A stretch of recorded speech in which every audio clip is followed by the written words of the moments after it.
Es una sensación bastante inusual, viajar a tu tierra natal. Pero eso es exactamente lo que me está pasando ahora mismo.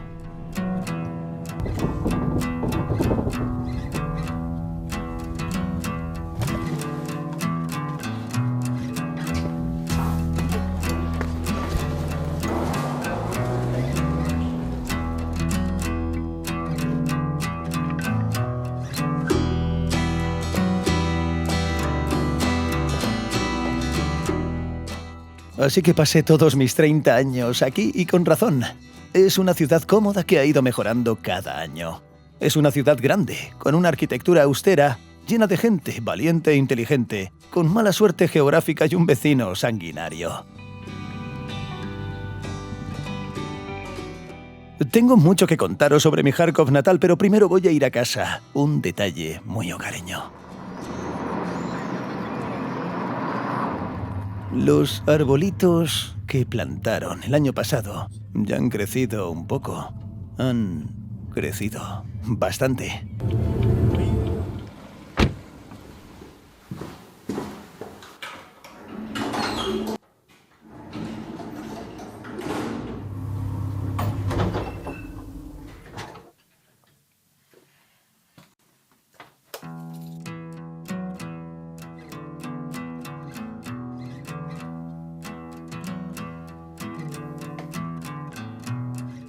Entonces, ¿qué pienso después de estar fuera de casa durante 4 meses? Para empezar, no tengo ningún apego sentimental a mi casa, al apartamento donde pasé tantos años. Supongo que tengo algo de nómada. También me di cuenta de que con los años he acumulado demasiadas cosas en mi apartamento de las que necesito deshacerme. Después de tanto fuera de casa, con lo mínimo, reconsideré la necesidad de tener un armario así, empaquetar zapatos y ropa de turista para entregar a los voluntarios, y un montón de cosas se envían al vertedero. Algunas de estas cosas no tengo ni idea de cómo acabaron en casa. Debe ser algún tipo de AliExpress, pero la guerra, digamos, se convirtió en una ocasión para hacer una limpieza general y minimizar la cantidad de nuestras pertenencias.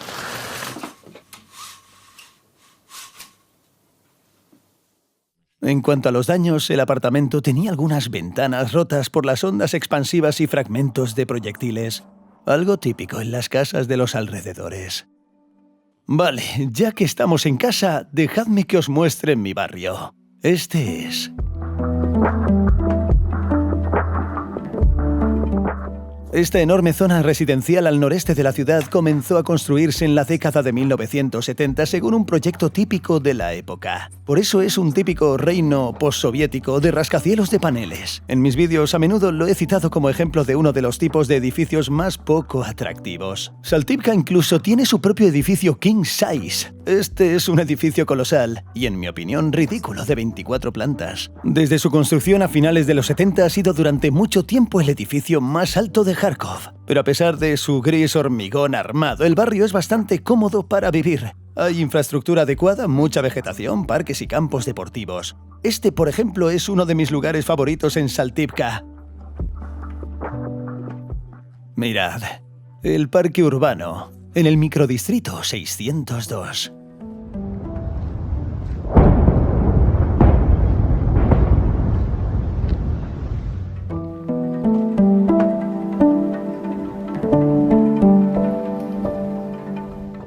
Bueno, desde los bombardeos, muchos lugares que conozco personalmente han quedado destruidos. Este es, por ejemplo, el mercado más cercano a mi casa. Esta es la sucursal bancaria donde solía trabajar. Y esta es la escuela a la que fui.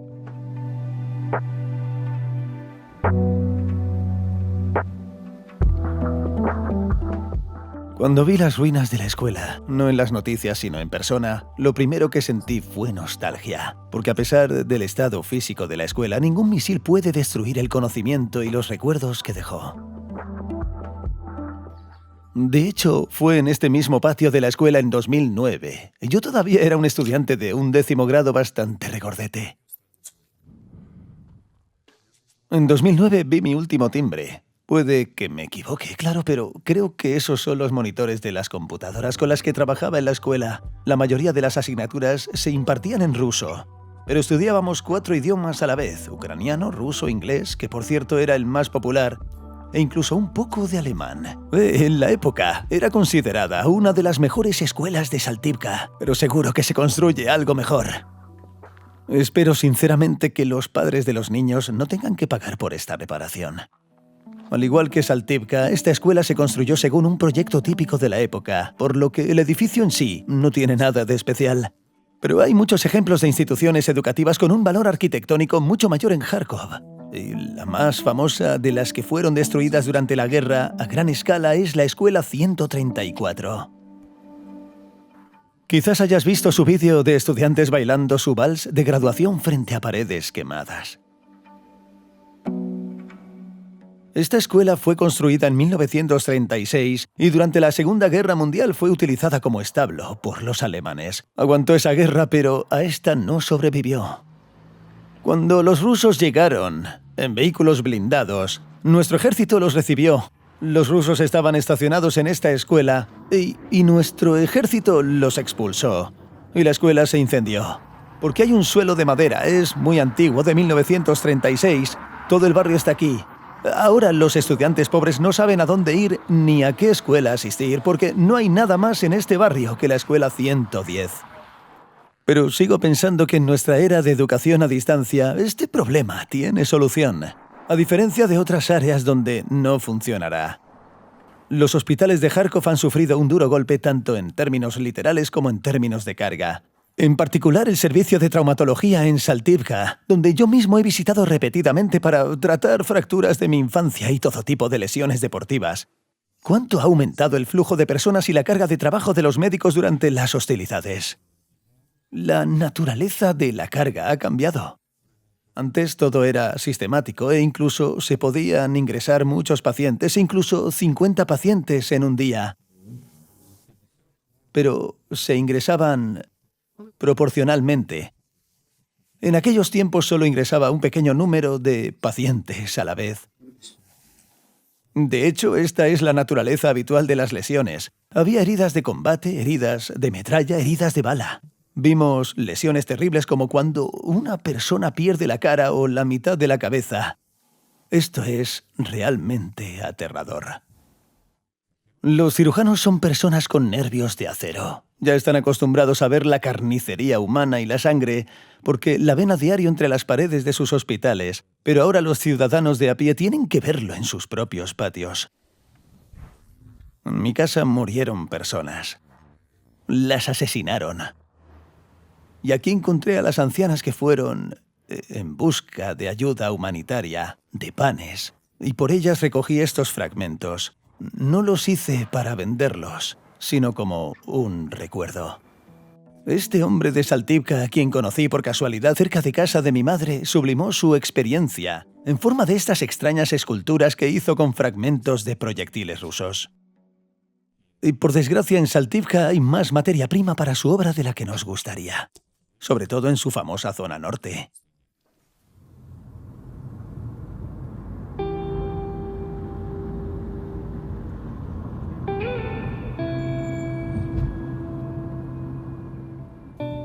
Es duro estar aquí.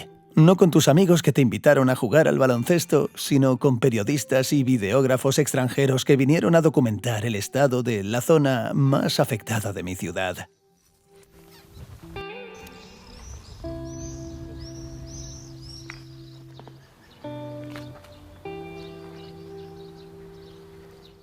Para que os hagáis una mejor idea de la magnitud, Saltívka es la zona residencial más grande de toda Europa del Este. Aquí vivían entre 300.000 y 400.000 personas. Saltívka Norte es como un distrito de un pueblo pequeño. Es un barrio dentro de otro barrio. Y en el mediodía que pasamos aquí no vi ni un solo edificio en pie. Desde entradas completamente quemadas hasta ruinas indescriptiblemente espeluznantes que alguna vez fueron la casa de alguien.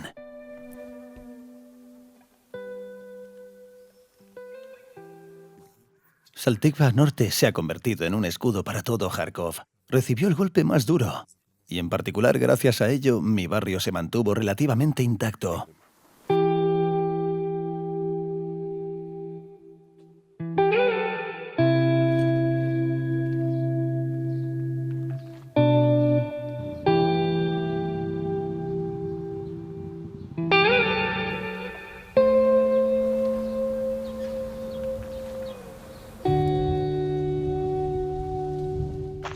Miras a tu alrededor y ves paneles quemados y destruidos por todas partes.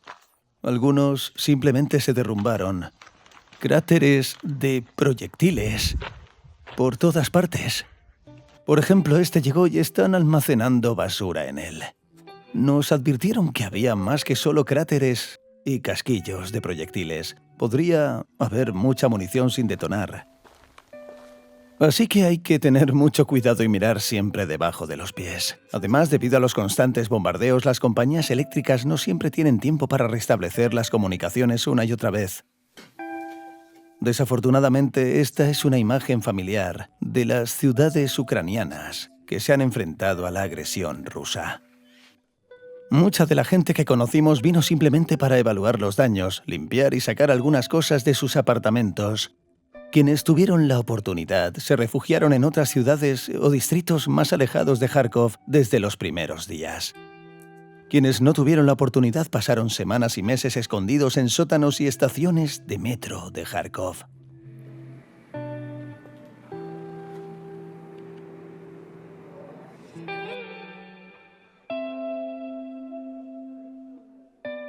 Este vídeo fue grabado a principios de primavera por documentalistas que conozco. Esta es la estación de metro más cercana a mi casa y se convirtió en el refugio antiaéreo más grande de todo Kharkov. La gente sigue viviendo en el metro, pero los trenes ya han reanudado su actividad y cuando llegué a Kharkov la línea Saltivska solo llegaba hasta la parada del académico Barbasov. Aquí hay un mercado gigante del mismo nombre que también fue incendiado y parcialmente incendiado.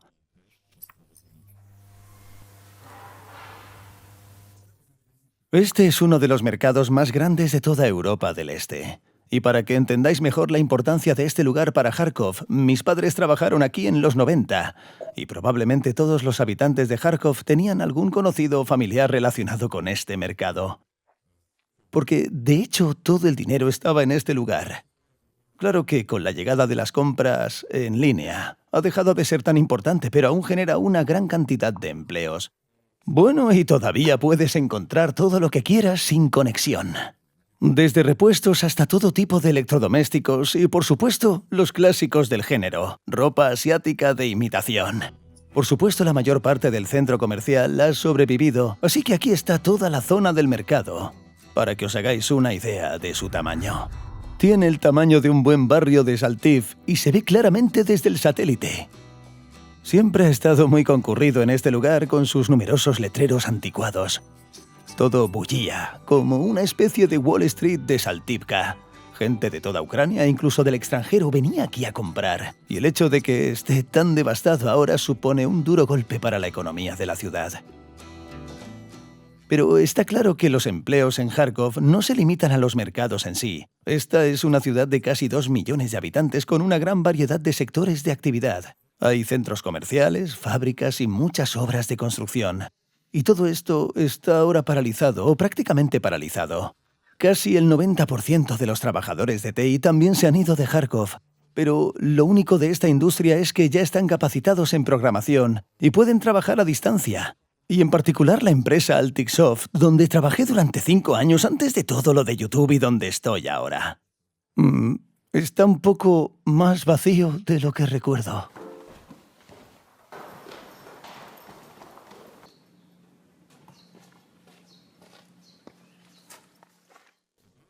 Una de las cosas que más me gustan de mi barrio es que, junto a mi casa, está este bosque, donde solía correr a menudo, y el embalse donde íbamos a hacer wake surf. Y por desgracia, este bosque ha sido atacado con mucha frecuencia, y probablemente esté muy minado, por lo que será bastante peligroso ir allí durante un tiempo.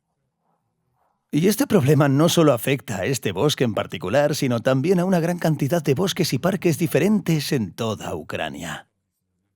Así que no tengo intención de ir al bosque. Pero no me negaré el placer de ir a disfrutar del atardecer.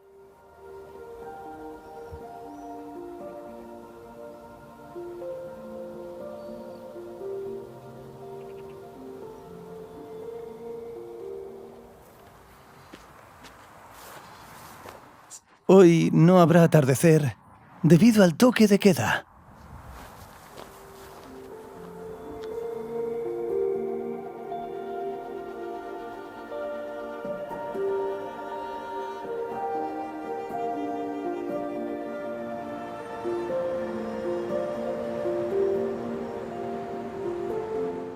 Debido a la salida masiva de los residentes de Kharkov y a la introducción de un sistema de camuflaje ligero, seguramente ya no se verán esas luces de la ciudad por la noche.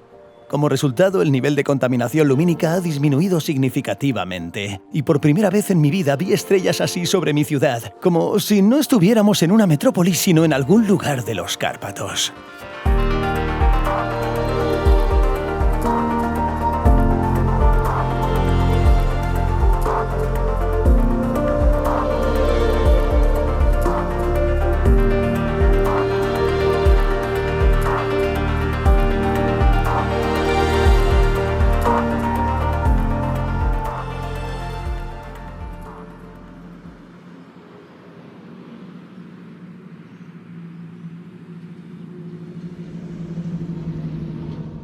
Los coches, por supuesto, están volviendo a Kharkov, pero las carreteras siguen medio vacías. Es un placer montar en bici eléctrica.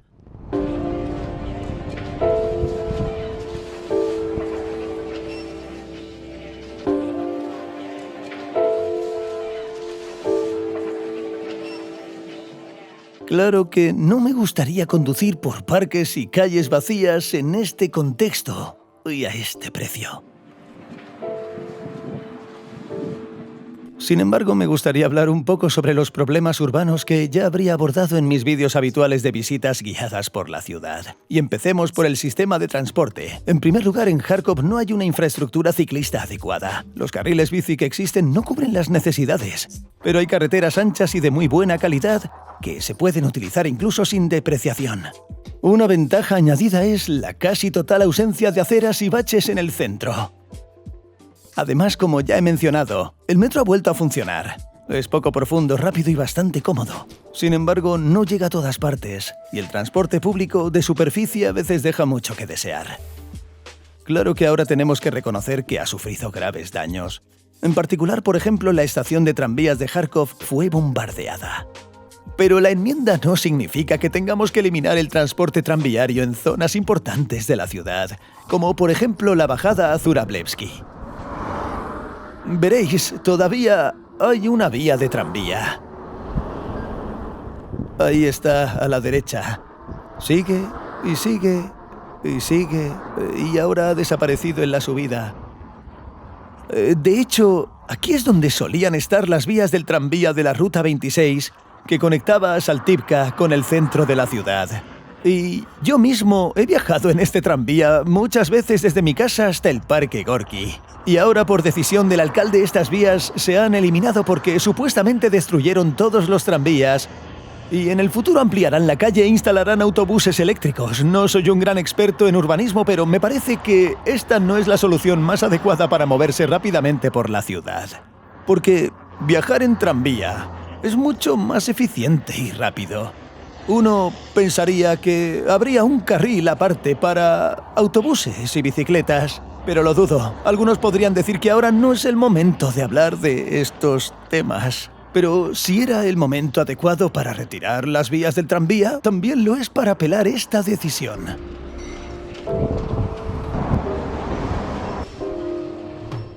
Probablemente este sea el peor momento para hablar de tus restaurantes o locales de comida rápida favoritos en Kharkov. Pero a pesar de que la mayoría de las fachadas de los establecimientos tienen este aspecto, hablemos un poco de ello. A pesar de la poca gente en la ciudad y los continuos bombardeos, algunos establecimientos están reabriendo. Por ejemplo, el Protagonist lleva abierto desde abril. Antes era una ciudad de fiesta y alcohol, pero ahora es un gastropub para todos. El tartar aquí es fantástico y puede que sea un poco parcial. No es que haya poca variedad, pero este es el mejor borsch de la ciudad. Tan rico, con un montón de carne, y de repente pasas. Protagonist pertenece a una generación de establecimientos relativamente nuevos y de moda. Pero algunos verdaderos veteranos de la industria de comida rápida de Kharkov también han reanudado su trabajo.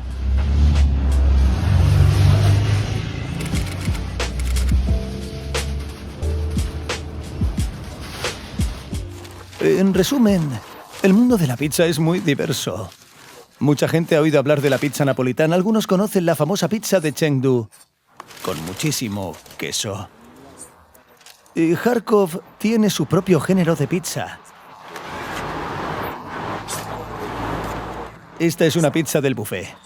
Es una cosita hecha de masa, mayonesa y queso, un recuerdo imborrable de mi época de estudiante. Tomas 2 mitades de pizza, jugo de tomate y tienes calorías para todo el día. Es tan suave que se puede comer con una cuchara, como una tarta. No la he comido en unos 7 años y el sabor no ha cambiado nada. Se ha vuelto casi 3 veces más cara, pero el ambiente es el mismo. Bueno, no es que sea la mejor experiencia gastronómica, pero sirve para sentir nostalgia. Los residentes de Járkov también pueden sentir nostalgia en este escaparate, donde siempre hay poca cola. Y está detrás de estos enormes trozos de masa frita con carne y a veces queso. Estos chebureks parecen congelados en el tiempo. Estaban ahí hace 8 años y siguen ahí. Esta es una auténtica tradición de Járkov. Ahora llevan el nombre de Petro Grigorenko y ve un concierto en el Palacio de Deportes. Y el precio, a pesar de la inflación, se ha mantenido igual. Esta pizza ahora cuesta 25 grivnas. Este es el tamaño de la pizza.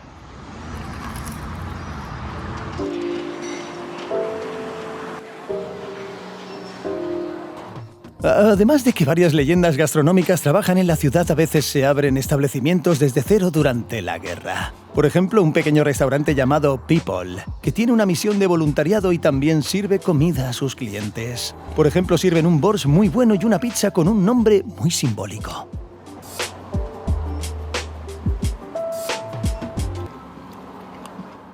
El título corresponde a la realidad. Durante el almuerzo hablé con el gerente de People, Danil, lo cual suena genial. Me dio algunas estadísticas sobre su trabajo voluntario. Actualmente estamos preparando unos 400 primeros y 400 segundos platos. En nuestro punto álgido eran 1400 primeros y 1400 segundos y postres. Y también me dio un modelo de negocio para la empresa. Por supuesto, todavía no sé cómo será, pero espero que podamos ganar dinero para el alquiler, los servicios y un poco para los salarios.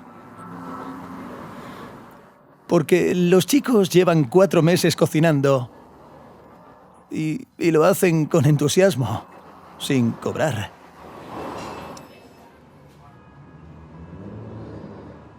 El ambiente en los restaurantes a veces es tan ligero y relajado que no se percibe que se está en una ciudad en primera línea. Pero tras un breve paseo por el centro, esta impresión desaparece rápidamente.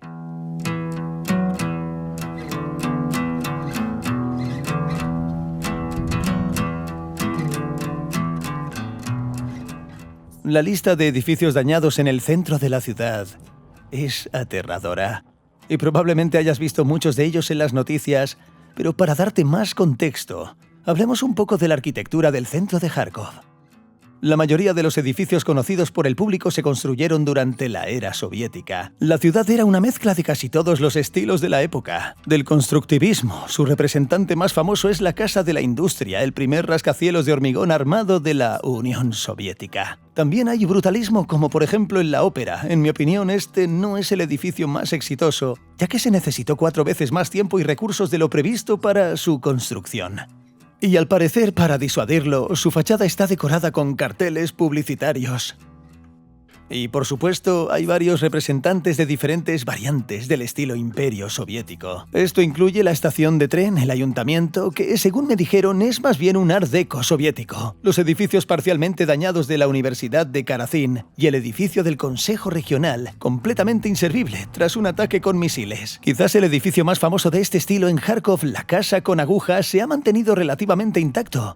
Y quizás voy a lanzar una opinión impopular, pero la arquitectura soviética es, por supuesto, con sus excepciones, uno de los aspectos positivos de esa época. También hay una maravillosa arquitectura prerrevolucionaria, y no se trata solo de las iglesias, hay calles enteras que han conservado su aspecto histórico, y por cierto, estaban decoradas con murales. También hay monumentos arquitectónicos restaurados relativamente recientemente y con bastante éxito, como los edificios BTI, y los que no se conozcan se restaurarán en el futuro.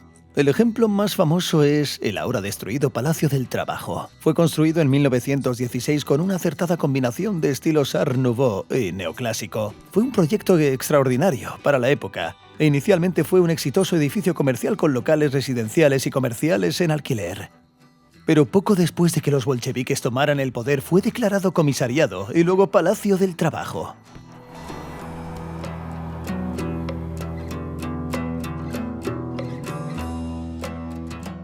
Viajaba con un chico que también jugaba al fútbol americano. El chico estaba jugando y pasamos por delante del Palacio de Trabajo. En cuanto lo pasamos, 30 segundos después, un cohete hizo añicos el Palacio de Trabajo detrás de nosotros. Bueno, todas las fotos, todas las redes sociales, todo el mundo lo vio. Y mi amigo viajaba grabando un vídeo y dijo: «Mamá, todo está más o menos tranquilo en Kharkov. Todo está bien. Vamos a la estación de tren del sur». Y estaba soltando el dedo cuando cayó el cohete. Así que nos quedamos 2 minutos en la carretera pensando si seguir adelante o esperar. Eso fue todo. Por cierto, sobre Dimitro, pasó un día en la ciudad para recoger algunas cosas de los voluntarios. Es padre de muchos hijos y tenía todo el derecho a salir del país. En cambio, envió a su familia al extranjero y se alistó en el ejército para defender a su país. Y este, en mi opinión, es uno de los ejemplos del verdadero heroísmo de Kharkov. Hay un dicho famoso: no todos los héroes llevan capa.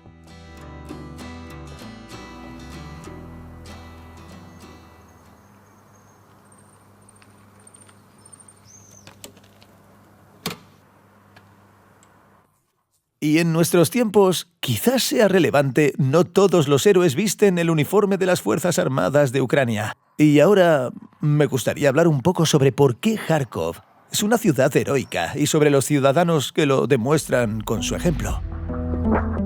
Y hablaremos de esos héroes que se ponen sus uniformes y van a trabajar, y ya hemos visto a algunos de ellos en este vídeo. Realizan operaciones urgentes, preparan comida a escala industrial, retiran la basura después de otro bombardeo o restablecen las comunicaciones para que los ciudadanos tengan agua y electricidad. Por ejemplo, Sergei Anatolievich trabaja para una empresa de suministro eléctrico y conoce de primera mano los riesgos asociados con el simple hecho de realizar su trabajo. La compañía eléctrica regional presta servicio a toda la región. Trabajamos para toda la región, es decir, no solo para la ciudad de Kharkov, sino para todo el territorio de la región Dergachiv, Zolochevsk y Zium. Estos son los distritos donde nuestra gente trabajó bajo constantes bombardeos. La gente se marcha en coche. Bueno, para nuestros equipos operativos el uso de chalecos antibalas es obligatorio. Están con ellos todo el tiempo porque además de hacer su trabajo, ante todo deben proteger su vida y su salud. Así que, sea como sea, la vida y la salud humana son nuestra prioridad. Y si esta persona resulta herida o muere, mañana no habrá nadie para reparar esos cables. Bueno, los voluntarios vienen a ayudar a quienes hacen su trabajo, verdaderos soldados universales que quizás lo hacen todo. Ayudan a limpiar los escombros tras las explosiones, enseñan a la gente a prestar primeros auxilios, encuentran y proporcionan los suministros necesarios a los militares y entregan ayuda humanitaria. Y sí, en el siglo XXI todavía hay mucha gente necesitada en la ciudad de Kharkov. Vitalik, por ejemplo, definitivamente no necesita ayuda humanitaria. Solía jugar a fútbol americano con ellos y ahora es una figura destacada del movimiento de voluntarios de Kharkov en todos los sentidos.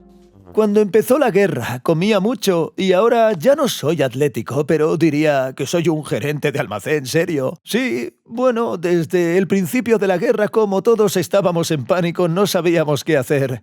De alguna manera, los primeros días ahorré mis recursos. Luego, después de 4 días, llegué a comprender que teníamos que hacer algo. Y decidí ayudar a la gente. Saqué a la gente del bombardeo en mi vehículo, ya sabes, donde se desarrollaban los combates. Y desde allí saqué a la gente en vehículos privados.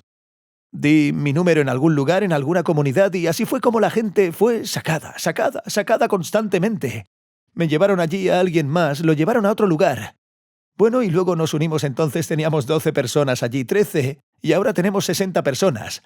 Estos son los 5 cuarteles generales que superviso en cuanto a corredores de evacuación. Quizás la parte más arriesgada del trabajo de Vitaly sea precisamente evacuar a la gente de las zonas grises.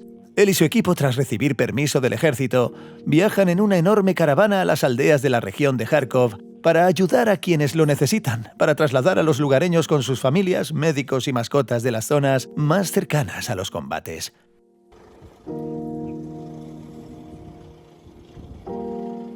Muchos extranjeros también participan en el movimiento voluntario, y el más carismático que he conocido es Sean.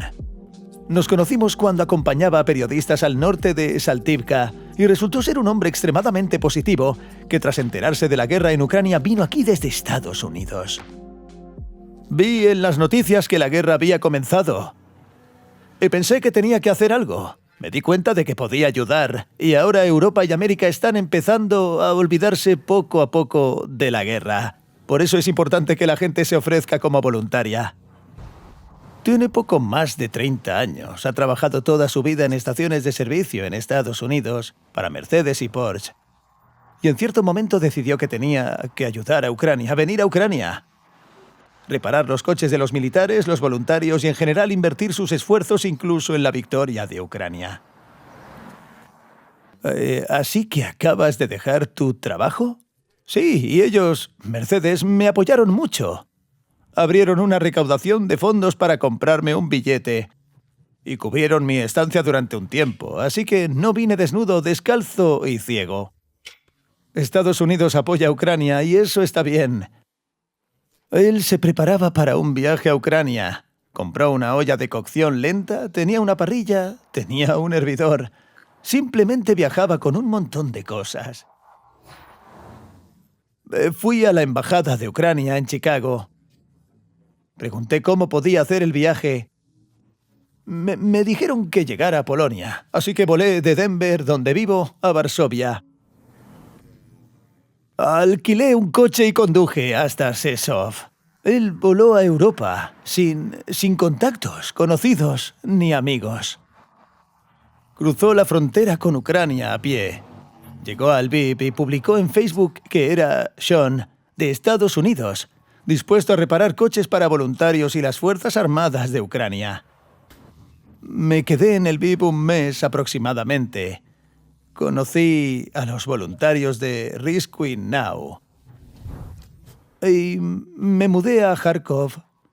Cuando Shin apareció, me aseguré de que tuviera comida y le dije que Vlad tenía que contárselo todo. Y eso fue todo. Luego desapareció durante 2 días. Empecé a preguntarle dónde estaba y al día siguiente apareció con un coche alquilado en Lviv. Así que se subió al tren sin avisar a nadie, regresó a Lviv, alquiló un coche, no recuerdo el modelo, y regresó a Kharkov. Le pregunté, ¿por qué alquilaste un coche? Dijo que teníamos que evacuar a la gente de la región de Kharkov, del pueblo de Mayak. Le pregunté, ¿por qué tú? Dijo, tenemos que evacuar, tenemos una tarea. Tomó el coche y regresó a Kharkov. Le pregunté, ¿cuántas personas hay? Respondió que eran 7. Le pregunté, ¿tienes coche? ¿Por qué lo llevaste? Dijo, bueno, tuve que llevarme un coche. Evacuamos a esa gente del pueblo de Mayak y él fue a recoger el coche. Hay un problema que resolver. Le digo, bueno, tenemos coches aquí, mira cuántos hay. Pues te daría uno. Me dice, no lo sabía, había una tarea que tenía que hacer. Aparte de ese incidente gracioso, Sean ha sido de gran ayuda, ayudando en todo lo que puede, incluso en su campo principal. Está decidido a quedarse en Ucrania hasta el final de la guerra. Me dice, estaré contigo todo el tiempo que sea necesario hasta que llegue la victoria. Bueno, Misha es un emprendedor de Kharkov, que junto con sus amigos ha creado una fundación de voluntarios que ahora emplea a más de 200 personas y también se especializa en evacuaciones y ayuda humanitaria. El valor que queremos brindar ahora y que brindamos a nuestros clientes, voluntarios y personas que rescatamos, lo pudimos formular en restaurar la dignidad. Creo que esto es muy importante. ¿Qué significa eso? Restaurar la dignidad puede tener un significado diferente para cada persona. Restaurar la dignidad de alguien significa darle la oportunidad de ayudar a otros como voluntario. Para algunos significa recuperar su trabajo favorito y ayudarlos a encontrarlo. Para otros significa recuperar su vivienda. Para otros significa volver a una vejez digna con una cama limpia y suficiente comida. Si intentamos usar ese valor, restaurar la dignidad, En todos nuestros asuntos, en los asuntos de la Fundación, nos da la oportunidad de pensar en algo más que simplemente salvar a las personas y darles comida. Sin embargo, en los primeros meses de la invasión ni siquiera los propios voluntarios consideraban esos lujos como condiciones dignas. Este es el interior del sótano donde se ubicó su primer cuartel general. Déjame enseñarte mi habitación. Venga.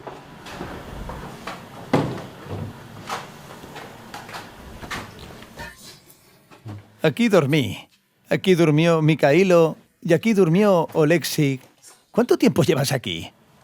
2 meses, 2 meses y medio. ¿2 meses y medio aquí? Sí, o sea, me mudé, probablemente esta sea la 5ª noche que duermo en casa.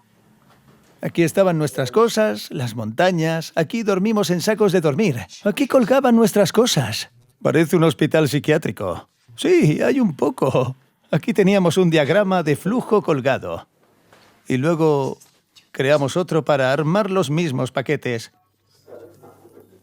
Ayuda humanitaria. Sí, pero luego hicimos este sistema muy práctico. Sí, fueron rápidos. Había franjas horarias y cada franja horaria se le asignaba al conductor. El farmacéutico recoge cada franja horaria por separado. Tenemos rutas en el chat. Tenemos un chat donde todo está cómodamente organizado.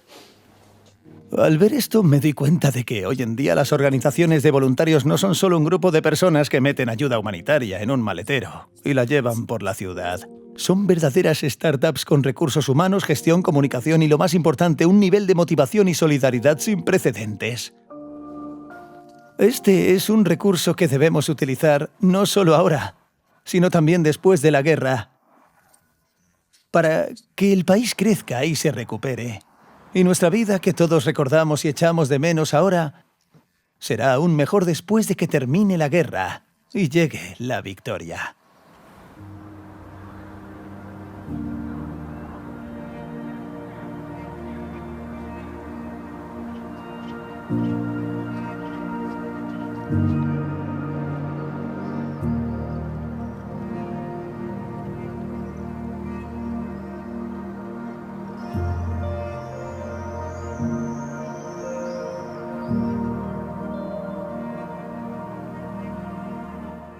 Al principio dije que no siento ningún gran sentimentalismo por mi hogar. Y supongo que lo mismo aplica a la ciudad. Es como un buen amigo de la infancia. Crecimos juntos. No siempre estuvimos de acuerdo, pero siempre nos alegra vernos en cualquier circunstancia.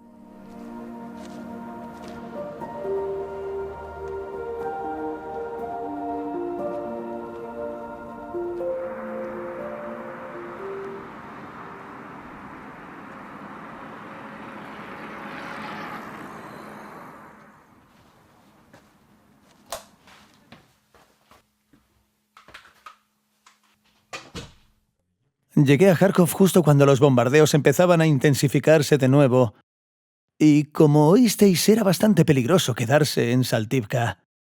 Así que estoy muy agradecido con mis amigos por dejarme quedarme en su apartamento un rato, que está en una zona más segura y apartada de la ciudad, aunque aquí hay bastante ruido por las noches.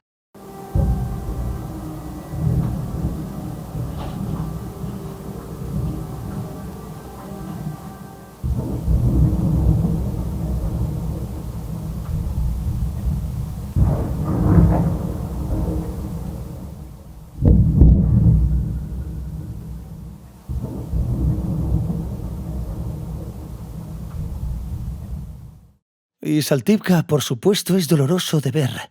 Ni siquiera puedo imaginar qué pasará con este barrio. Me parece que la parte norte del barrio quedará prácticamente demolida, y lo que suceda con mi barrio dependerá de cómo evolucionen las cosas. Pero sigo creyendo que Kharkov tiene un futuro brillante. Y espero tener algo que contar y mostrar en él. No olvidéis suscribiros al canal para no perderos los próximos episodios.